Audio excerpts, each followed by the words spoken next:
ఏలా పురుషరత్నమా నీవు భోగింపగాలేని తనులత వలన సౌందర్యమేల భువన మోహన నిన్ను పొడగానగాలేని చక్షురింద్రియముల సత్వమేల దయిత నీ అధరామృతంబు ఆనగాలేని జిహ్వకు ఫల రస సిద్ధియేల నీరజాతనయన నీ వనమాలిగా గంధవబ్బలేని ఘ్రాణమేల ధన్యచరిత నీకు దాస్యంబు చేయని జన్మమేల ఎన్ని జన్మములకు ఇత్యేతే గుష్య సందేశ యదుదేవ మయా హృతా విమృశ్య కర్తం యచ్చాత్ర క్రియతాం తదనంతరం అమ్మవారికి పూర్వానురాగ సందర్భం ఉందిటండి, సంధి ఉందిట.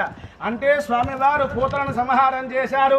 అదేవిధంగా శకటాసుర భంజన గోవర్ధనధారి ఈ కథలు విన్నంత మాత్రమునే స్వామివారిని వివాహం చేసుకోవాలి అనుకున్నారు. విన్నంత మాత్రమనే చూడలేదుట.